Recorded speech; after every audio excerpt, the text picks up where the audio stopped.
Everyone, welcome back to William science. चलिए आगे बढ़ते हैं। Class number 223 plant growth and development का एनसीईआरटी रिकैपिचुलेशन पार्ट 2 हम लोग आज यहाँ पर स्टडी करेंगे। पिछले वीडियो तक हम लोगों ने डिस्कस किया था अबाउट ग्रोथ एंड डेवलपमेंट। चलिए आगे बढ़ते हैं हम लोग इस वीडियो में। देखिए यहाँ इस वीडियो में मैं आपको बहुत इंपॉर्टेंट कंसेप्ट यहाँ पर कुछ सिखाने वाला हूँ। ये कंसेप्ट केवल प्लांट फिजियोलॉजी तक ही सीमित नहीं है, एनिमल फिजियोलॉजी में भी ये कंसेप्ट बहुत काम आएगा और बायोलॉजी के हर चैप्टर या हर टॉपिक से रिलेटेड ये टॉपिक यहाँ पर हम लोग डिस्कशन करेंगे। देखिए इसको शुरुआत कुछ ऐसे करेंगे हम लोग। सबसे पहले हम देखेंगे कि डिफरेंशिएशन क्या होता है। प्लांट एनाटॉमी में हमने पढ़ा था about meristematic cells. Meristematic cells वो सेल्स है जो कंटिन्यूअसली डिवाइड करते रहते हैं, एक्टिवली डिवाइड होते रहते हैं, और मेरिस्टेमेटिक सेल्स बाद में जब डिफरेंशिएट होते हैं तब जाकर बनते हैं परमानेंट सेल या मैच्योर सेल्स। इसको कुछ ऐसा समझो, हम लोग स्टूडेंट्स की बात करें तो क्लास 10th तक के जो स्टूडेंट्स हैं वो अनडिफरेंशिएटेड है। अनडिफरेंशिएटेड है मतलब वो किसी पर्टिकुलर स्ट्रीम पे नहीं है, सब कॉमन सब्जेक्ट्स है, सब एक ही तरह से पढ़ाई कर रहे हैं, सिमिलर काइंड की। फिर 10th क्लास के बाद में क्या होता है कि कुछ स्टूडेंट्स चले जाते हैं साइंस स्ट्रीम में, कुछ कॉमर्स में आ जाते हैं, कुछ आर्ट्स में चले जाते हैं। यानी उन्होंने अपनी स्टडीज क्या कर ली, डिफरेंशिएट कर ली, स्टडीज को डिफरेंशिएट कर लिया। साइंस वाले अब केवल साइंस पढ़ेंगे, कॉमर्स वाले केवल कॉमर्स पढ़ेंगे। तो मेरिस्टेमेटिक सेल्स जब एक्टिवली डिवीजन करते हैं और मेरिस्टेमेटिक सेल्स को जब कोई स्पेसिफिक फंक्शन दे दिया जाता है तब जाकर वो बन जाता है परमानेंट सेल या मैच्योर सेल। अब ये परमानेंट सेल के का जो है वो एक पर्टिकुलर स्पेसिफिक फंक्शन होगा। जैसे मैं एक एग्जांपल लेता हूँ, पैरेन्काइमा। तो पैरेन्काइमा एक परमानेंट सेल है क्योंकि वो अपना एक स्पेसिफिक फंक्शन कर रहा है।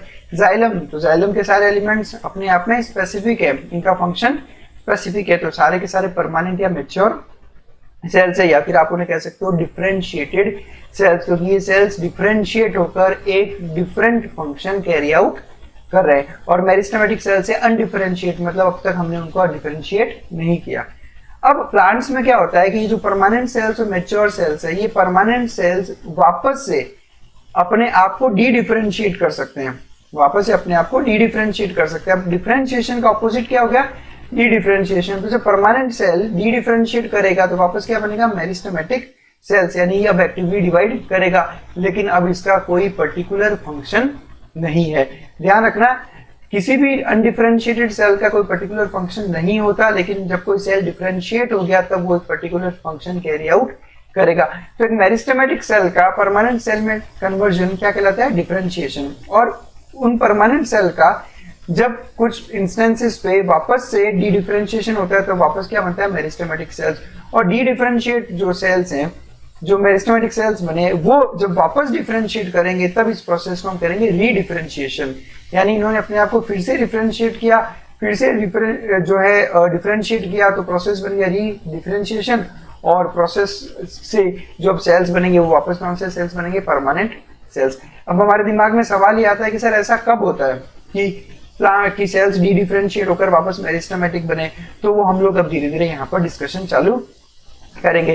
पहले मैं डेफिनेशंस पे आ जाता हूँ, जो एनसीईआरटी की डेफिनेशंस है। डिफरेंशिएशन में एनसीईआरटी ने लिखा है, meristematic cells mature to perform specific functions. Meristematic cells mature होकर एक स्पेसिफिक फंक्शन कैरी आउट करते हैं, और this act leading to maturation is termed as differentiation. फिर डी डिफरेंशिएशन में एनसीईआरटी लिखती है कि the living differentiated cells regain the capacity of division under certain conditions। ध्यान के परमानेंट सेल्स प्लांट्स में डिवाइड नहीं करते, यही डिफरेंशिएटेड सेल्स है। ये डिफरेंशिएटेड सेल्स जो हैं अपने बाद में वापस डिवाइड होने की कैपेसिटी को रीगेन कर लेते हैं कुछ स्पेशल कंडीशंस में, और इस प्रोसेस को हम कहते हैं डी डिफरेंशिएशन। और इसका सबसे बेस्ट एग्जांपल आपने पढ़ा है प्लांट एनाटॉमी में, सेकेंडरी ग्रोथ के अंदर। सेकेंडरी ग्रोथ में आपने पढ़ा है कि किस तरह से जो नॉर्मल परमानेंट सेल्स है, ये परमानेंट सेल्स डी डिफरेंशिएट होकर बनाते हैं इंटरफेसिकुलर कैम्बियम और कॉर्क कैम्बियम। पढ़िएगा जो आप लोग सेकेंडरी ग्रोथ पढ़ोगे तो उसमें क्लियर लिखा है कि इंटरफेसिकुलर कैम्बियम और कॉर्क कैम्बियम परमानेंट सेल्स के डी डिफरेंशिएशन से बनता है। तो ये कौन से सेल हो गए, वापस मेरिस्टेमेटिक सेल्स। और यही इंटरफेसिकुलर कैम्बियम और कॉर्क कैम्बियम कुछ टाइम बाद में वापस से परमानेंट सेल्स का फॉर्मेशन करते हैं, जिसे आप कहते हो री डिफरेंशिएशन। क्लियर बात समझ में आई आपको? तो ये सेकेंडरी ग्रोथ के वक्त डी डिफरेंशिएशन होता है। और सेकेंडरी ग्रोथ के अलावा किसी भी प्लांट में जब हम प्लांट का कोई पार्ट तोड़ देते हैं तो कुछ टाइम बाद वो ब्रांच वापस डेवलप करती है। रीजन वहां पे वही होता है कि जब हम उसको ब्रेक डाउन करते हैं तो सारे सेल्स डी डिफरेंशिएट होते हैं, मेरिस्टम का फॉर्मेशन करते हैं और उसके बाद में वापस से रीडिफरेंशिएट होकर परमानेंट सेल्स का फॉर्मेशन होता है। अब जब सेल्स डिफरेंशिएट होते हैं तो उनमें किस तरह के बदलाव आते हैं वो कुछ एग्जांपल्स के साथ हम लोग यहाँ पर स्टडी करेंगे। कुछ कई बार डिपेंड करता है डिफरेंशिएशन आप कौन से सेल्स की बात कर रहे हो, कई बार जो है चेंजेस थोड़े कम आते हैं, कई बार चेंजेस काफी मेजर स्ट्रक्चरल चेंजेस होते हैं, सेल वॉल में चेंज होता है और यहाँ तक कि पूरे प्रोटोप्लाज्म में भी चेंज होता है। डिपेंड कर रहा है आप कौन से सेल की बात कर रहे हो। एक एग्जांपल जो एनसीईआरटी ने लिया, उन्होंने कहा एक फॉर्मेशन देखते हैं हम ट्रैकेरी एलिमेंट का। ट्रैकेरी एलिमेंट मतलब कि जाइलम का वो पार्ट जो कंडक्शन करता है, यानी कि या तो ट्रैकिड कह लो या फिर जाइलम वेसल कह लो। तो जब इसका फॉर्मेशन होता है तो देखो हमें अच्छे से पता है कि जाइलम वेसल्स जो होते हैं, जाइलम वेसल्स में जो है किसका कंडक्शन होता है, वाटर का कंडक्शन होता है। तो सेल्स जो है वो अपना पूरा प्रोटोप्लाज्म लूज कर देता है, सेल्स अपना प्रोटोप्लाज्म लूज कर देता है। क्यों लूज कर देता है? वो इसलिए लूज कर देता है ताकि प्रोटोप्लाज्म हटने के बाद में अब जो है वाटर बहुत इजीली मास फ्लो वहां पर कर जाएगा। आप खुद सोचो जाइलम वेसल्स क्या है, जाइलम वेसल्स वेसल एलिमेंट एक दूसरे के ऊपर अरेंज्ड है। अगर वहां प्रोटोप्लाज्म होता तो जो वाटर का स्पीडली मूवमेंट है वो हैम्पर होता है, इसलिए प्रोटोप्लाज्म लूज कर देते हैं, जिसकी वजह से वाटर मास फ्लो शो करता हुआ स्पीड से ऊपर की तरफ जा सकता है। उसके अलावा इनकी जो सेल वॉल होती है वो सेल वॉल काफी स्ट्रॉन्ग इलास्टिक हो जाती है।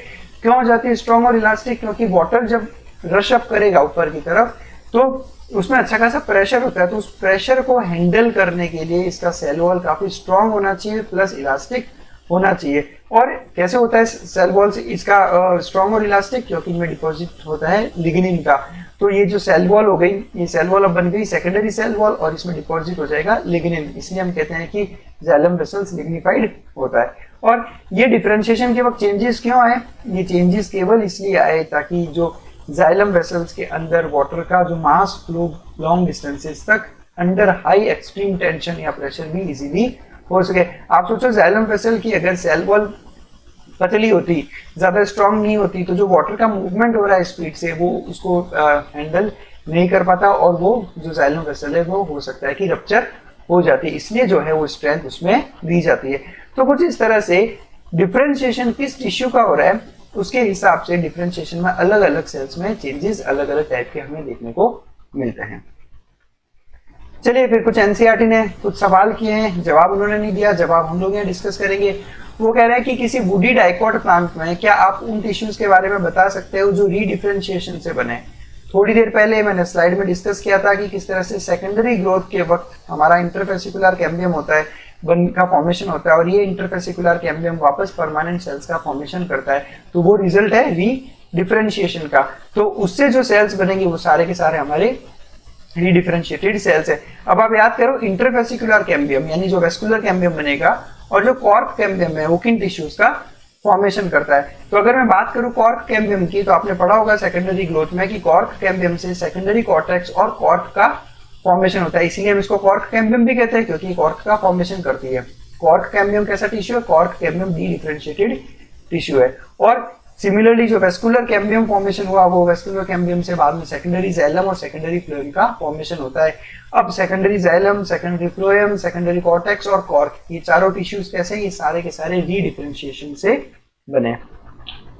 नेक्स्ट वो ये कह रहा है कि जब टिश्यू कल्चर हम लोग करते हैं प्लांट्स में, तो प्लांट्स में उन टिश्यू कल्चर में हम लोग क्या करते हैं, पेरेन्काइमा सेल्स को यूज करके उनको लेबोरेटरी में वापस डिवाइड करवाते हैं। अब वो पेरेन्काइमा सेल्स परमानेंट सेल्स है, वो वापस डिवाइड नहीं कर सकते, हमें पता है, लेकिन फिर भी टिश्यू कल्चर में ऐसा होता है। क्यों होता है ऐसा? बिकॉज ये पेरेन्काइमा जो सेल्स है, ये टिश्यू कल्चर में जो पेरेन्काइमा के परमानेंट सेल्स है, ये डी डिफरेंशिएट होकर कैलस का फॉर्मेशन करते हैं। अभी जो कैलस है, व्हाट इज कैलस? अब पेरेन्काइमा सेल्स के डी डिफरेंशिएशन से जो अनऑर्गेनाइज्ड सेल्स का मास बना है, उस अनऑर्गेनाइज्ड मास ऑफ सेल को या टिश्यू को हम कहते हैं कैलस। कुछ इस तरह से कैलस का फॉर्मेशन होता है। सारे के सारे मेरिस्टेमेटिक सेल्स है और अब ये मेरिस्टेमेटिक सेल्स से आगे हम लोग जब इस टिश्यू का कल्चर करवाएंगे तब हम नए नए प्लांट्स का फॉर्मेशन कर सकते हैं। और यही बेसिकली हम लोग टिश्यू कल्चर के अंदर करते हैं कि कैसे छोटे से प्लांट के किसी भी छोटे से पार्ट को डी डिफरेंशिएट कराकर उसके मेरिस्टेमेटिक सेल्स बनाकर हम लोग सारा का सारा प्लांट वापस से डेवलप कर सकते हैं। बट ये प्रॉपर्टी केवल प्लांट सेल में ही होती है, जिसे आप कहते हो टोटीपोटेंसी। एनिमल सेल में ऐसा नहीं होता। लास्ट वीडियो में हमने डिस्कस किया था कि प्लांट्स में जो ग्रोथ होती है वो एक ओपन फॉर्म ऑफ ग्रोथ है। क्यों? क्योंकि वो लाइफ टाइम चलता रहता है। सिमिलरली प्लांट्स में जो डिफरेंशिएशन है वो भी ओपन टाइप ऑफ डिफरेंशिएशन है। अब डिफरेंशिएशन ओपन टाइप का है, इसका बेसिकली मतलब क्या होता है वो मैं आपको समझाता हूं एक एग्जांपल के थ्रू। देखो, एक ही मेरिस्टम, एक ही टाइप के मेरिस्टम से जो हमने मैच्योरिटी करके जो डिफरेंशिएटेड सेल्स बनाए वो अलग अलग टाइप के बने, इसी को हम कहते हैं ओपन टाइप ऑफ डिफरेंशिएशन। एक मेरिस्टेमेटिक टिश्यू, इससे हमने दो अलग अलग परमानेंट सेल्स बनाए और दोनों का फंक्शन अलग अलग है, इस तरह के डिफरेंशिएशन को हम कहते हैं ओपन डिफरेंशिएशन। एक एग्जांपल के थ्रू मैं समझा दूं आपको, रूट अपाइकल मेरिस्टम की बात करूंगा। रूट अपाइकल मेरिस्टम ये कुछ इस तरह का फिगर आपको एनसीईआरटी के प्लांट एनाटॉमी चैप्टर में दे रखा है। देखो यहाँ पर अगर हमने उस चैप्टर में पढ़ा था, आपको याद हो तो, कि ये जो अपाइकल मेरिस्टम वाला पार्ट है, ठीक है, ये पूरा रूट का अपाइकल मेरिस्टम है। यहाँ पर अपाइकल मेरिस्टम के जस्ट पीछे की तरफ यहाँ पर रूट कैप का फॉर्मेशन होता है, यानी कि अपाइकल मेरिस्टम के जस्ट बिहाइंड जो सेल्स थे मेरिस्टेमेटिक सेल्स, वो रूट कैप का फॉर्मेशन कर रहे हैं। और रूट कैप का फंक्शन क्या होता है? एक टेंडर रूट का प्रोटेक्शन। यही रूट अपाइकल मेरिस्टम के सेल्स जो यहाँ पर पेरिफेरी पे है, यानी ये वाले, ये फॉर्म करेंगे एपिडर्मिस का। यानी कि एक ही टाइप का मेरिस्टम है, एक तरफ रूट कैप बना रहा है और एक तरफ बना रहा है एपिडर्मिस। बस इसी को हम कहते हैं open type of differentiation. Cells which are just away from apical meristem, यानी अपाइकल मेरिस्टम से जस्ट थोड़ा सा ऊपर की तरफ जो है वो रूट कैप की फॉर्म में डेवलप होता है, और सेल्स जो पेरिफेरी में है वो एपिडर्मिस का फॉर्मेशन करता है। इसी को हम कहते हैं ओपन टाइप ऑफ डिफरेंशिएशन। तो यहाँ तक हम लोगों ने बात की थी अबाउट ग्रोथ एंड डिफरेंशिएशन। अब मैं बात करूंगा डेवलपमेंट की। अब हम बात करेंगे डेवलपमेंट। डेवलपमेंट आपको अच्छे से पता है, किसी चीज के विकास को हम कहते हैं डेवलपमेंट। अब डेफिनेशन की मैं बात करूं अगर डेवलपमेंट में, तो हमने क्या से शुरुआत की थी? हमने शुरुआत की थी सीड के जर्मिनेशन से। सीड के जर्मिनेट होने पर जो इनिशियल एक छोटे से प्लांटलेट का फॉर्मेशन होता है, वहां से लेकर उस प्लांटलेट से पूरे प्लांट का फॉर्मेशन और एंड में वहां तक उसकी जो डेथ होगी, यानी कि उसका पूरा लाइफ, उसके पूरे लाइफ में जितने भी चेंजेस आए हैं वो सभी कहलाता है डेवलपमेंट। आई होप आपको चीज समझ में आई होगी। It includes all changes that an organism goes through during its life cycle from germination of the seed to the senescence. मतलब जन्म से लेकर डेथ तक जो भी चेंजेस, बदलाव आप में आ रहे हैं, वो सारे के सारे डेवलपमेंट की कैटेगरी में आते हैं। अब मैं इसको एक एनसीईआरटी के शॉर्ट डायग्राम से आपको इसको एक्सप्लेन करने का ट्राई करूंगा। मेरे पास एक मेरिस्टेमेटिक सेल, अब ये मेरिस्टेमेटिक सेल में सबसे पहले होती है प्लाज्मेटिक ग्रोथ। प्लाज्मेटिक ग्रोथ मतलब कि इसका साइटोप्लाज्म में ग्रोथ होगी, प्लाज्मा मेम्ब्रेन में ग्रोथ होगी, और जिसकी वजह से इसका जो सेल है वो खुद सेल का साइज बड़ा होगा। इसका मतलब सेल में क्या होगा? सेल में होगा एक्सपांशन, सेल का साइज इंक्रीज होगा बिकॉज ऑफ द प्लाज्मेटिक ग्रोथ। अब जब प्लाज्मेटिक ग्रोथ होगा तब कुछ टाइम बाद में सेल का होगा डिफरेंशिएशन। सेल का डिफरेंशिएशन हुआ मतलब कि सेल का हुआ मैच्योरेशन। और अब ये मेरिस्टेमेटिक सेल जब डिफरेंशिएट हो गया तो क्या बनेगा? एक मैच्योर सेल या फिर परमानेंट सेल। अब ये मैच्योर सेल, परमानेंट सेल अपने फंक्शन कैरी आउट करेगा, ठीक है, इसका लाइफ चलता रहेगा और कुछ टाइम बाद में इसका आएगा सेनेसेंस। सेनेसेंस किसको कहते हैं हम लोग? सेनेसेंस का मतलब होता है एजिंग। तो जब सेनेसेंस होगा, एजिंग हो जाएगी, तो इस मैच्योर सेल की क्या हो जाएगी? डेथ। मेरिस्टेमेटिक सेल डिफरेंशिएट होकर बना mature cell, mature cell ageing category में आ गया, फिर अल्टीमेटली इसकी हो जाती है डेथ। अब यही मेरिस्टेमेटिक सेल में प्लाज्मेटिक ग्रोथ के बाद में अगर डिफरेंशिएशन हुआ तो ये बन गया मैच्योर सेल, और अगर डिफरेंशिएशन नहीं होता है तब जब इसका एक्सपांशन होगा तब अब ये सेल डिवाइड होकर नए मेरिस्टेमेटिक सेल का फॉर्मेशन करता है। सेल डिवीजन वाले चैप्टर में पढ़ना अच्छे से, वहां पर हमने पढ़ा है कि जब सेल, किसी भी सेल का एक्सपांशन होता है, जब किसी भी सेल का एक्सपांशन होता है तो उसका जो न्यूक्लियोसाइटोप्लाज्मिक रेशियो है वो डिरेंज हो जाता है, जिसकी वजह से अब उस सेल को डिवाइड होना पड़ेगा। यानी कि सेल के एक्सपांशन के बाद में दो ही चीजें हो सकती है, या तो वो डिफरेंशिएट होकर मैच्योर सेल बन जाएगा या फिर वो वापस ही डिवाइड करके मेरिस्टेमेटिक सेल का फॉर्मेशन करेगा। तो ये फिगर एनसीईआरटी ने बहुत अच्छे से एक्सप्लेन कर रखा है। अब जो हम लोग लास्ट वीडियो में भी डिस्कस किए थे कि development is considered as the sum of growth and differentiation. Development दो चीजें पढ़ते हैं हम लोग, ग्रोथ को भी और डिफरेंशिएशन को भी, जिसको हमने बहुत अच्छे से यहाँ पर डिस्कस किया। चलो फिर नेक्स्ट टॉपिक अपना प्लास्टिसिटी। देखो प्लास्टिसिटी में टर्म पे जाऊंगा। प्लास्टिक, प्लास्टिक हम किसको कहते हैं? प्लास्टिक का मतलब एक ऐसी चीज जो अपना फॉर्म चेंज कर सकती है, उसको हम कहते हैं प्लास्टिक। उसी वर्ड से बना है प्लास्टिसिटी, यानी कि प्लांट्स के अंदर आपको कई बार प्लास्टिसिटी देखने को मिलती है, यानी कि चेंजेस देखने को मिलते हैं, उनमें मॉडिफिकेशंस देखने को मिलते हैं। प्लांट्स जो है वो एनवायरनमेंट चेंज होने के साथ में या फिर लाइफ की फेज चेंज होने के साथ में जैसे एनवायरनमेंट चेंज हुआ या तो उसकी वजह से, या फिर लाइफ की फेज चेंज हुई। लाइफ की फेज चेंज हुई मतलब जब वो यंग था या फिर जब वो काफी एज में हो गया, तब इन दोनों के रिस्पॉन्स में प्लांट्स कई बार अलग अलग पाथवे शो करते हैं, जिसकी वजह से अलग अलग टाइप के स्ट्रक्चर बनते हैं। बस इसी को हम कहते हैं प्लास्टिसिटी। नाम से ही समझ में आया होगा ना हमने कि चेंजेस उसमें होंगे, और उसी को हम कहते हैं प्लास्टिसिटी। इसका सबसे बढ़िया एग्जांपल है हेटेरोफिली इन कॉटन, कोरिएंडर एंड लार्कस्पूर। ठीक है, कॉटन का प्लांट, कोरिएंडर का प्लांट और लार्कस्पूर, ये 3 प्लांट में हेटेरोफिली देखने को मिलती है। मैं इस टर्म को तोड़ूंगा एक बार हेटेरोफिली आपके लिए। देखो हेटेरो, केमिस्ट्री बायो में बहुत बार ये वर्ड पढ़ा होगा आपने, हेटेरो। हेटेरो का मतलब क्या होता है? डिफरेंट। और फिली, फिली वर्ड आपने सुना होगा क्लोरोफिल के अंदर। फिली का मतलब होता है बेसिकली लीफ के लिए वर्ड यूज होता है फिली, इसलिए आप कहते हैं क्लोरोफिली यानी कि ग्रीन लीफ। ठीक है, तो हेटेरोफिली मतलब different kind of leaf. Cotton, coriander, larkspur, इन तीनों प्लांट में लीफ की एज के हिसाब से उसका शेप अलग अलग होता है। यही लीफ जब जुवेनाइल मतलब यंग होती है, तब ये लीफ कुछ ऐसी दिखाई देती है, और यही जब एडल्ट हो जाता है वो, तब ये लीफ का पैटर्न चेंज हो जाता है। आप लीफ देख के बता सकते हो कि आप एडल्ट प्लांट की बात कर रहे हो या जुवेनाइल प्लांट की बात कर रहे हो। तो जब हमने प्लास्टिसिटी की डेफिनेशन में देखी कि different pathways in response to different phases of life, है ना। जब यंग था उस फेज में लीफ कुछ ऐसी थी, और जब एडल्ट हो गया तो उस फेज में लीफ ऐसी हो गई। इसको हम कहते हैं हेटेरोफिली, यानी different kind of leaf depending on the phase of life. एक पिक्चर में दिखाता हूँ आपको, लार्कस्पूर प्लांट का पिक्चर है, बहुत बढ़िया पिक्चर है। इसमें एक ही प्लांट में आपको 2 अलग अलग टाइप की लीफ देखने को मिल जाएगी, जो क्लियर बता रहा है कि ये दोनों लीफ में एक लीफ यंग लीफ है और एक लीफ जो है वो एडल्ट लीफ है। क्यों? क्योंकि डिफरेंट फेज ऑफ लाइफ के हिसाब से ये वेरिएशन शो करता है, उसी को आप कहते हो प्लास्टिसिटी। और प्लास्टिसिटी का ही एग्जांपल है हेटेरोफिली। इसका एक और बढ़िया एग्जांपल लेंगे हम लोग। पहला जो एग्जांपल लिया वो मैंने लिया फेजेस ऑफ लाइफ के हिसाब से। अब मैं जो एग्जांपल ले रहा हूँ वो एग्जांपल लूंगा एनवायरनमेंट के हिसाब से।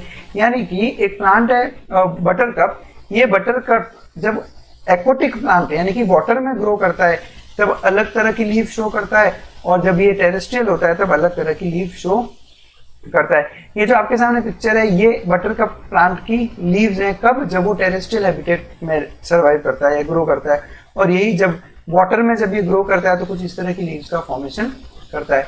दिस इज ऑल्सो हेटेरोफिली, यानी different kind of leaves, but this is in response to environment, यानी कि बटरकप में तो एनवायरमेंट के हिसाब से चेंजेस आए, और कॉटन, कोरिएंडर और लार्कस्पूर में फेज ऑफ लाइफ के हिसाब से इसमें चेंजेस आए। तो this is what is called as heterophylly, and heterophylly is an example of plasticity. That's it, thank you very much for watching us. अब जाके अच्छे से एक बार एनसीईआरटी पढ़ो। नेक्स्ट जो हमारा वीडियो आएगा उसमें हम लोग बात करेंगे अबाउट प्लांट ग्रोथ रेगुलेटर्स, या फिर फाइटो हार्मोन्स, या फिर आप कह सकते हो प्लांट हार्मोन्स, जो कि बहुत इंपॉर्टेंट टॉपिक है नीट के पॉइंट ऑफ व्यू से। Thank you very much for watching us.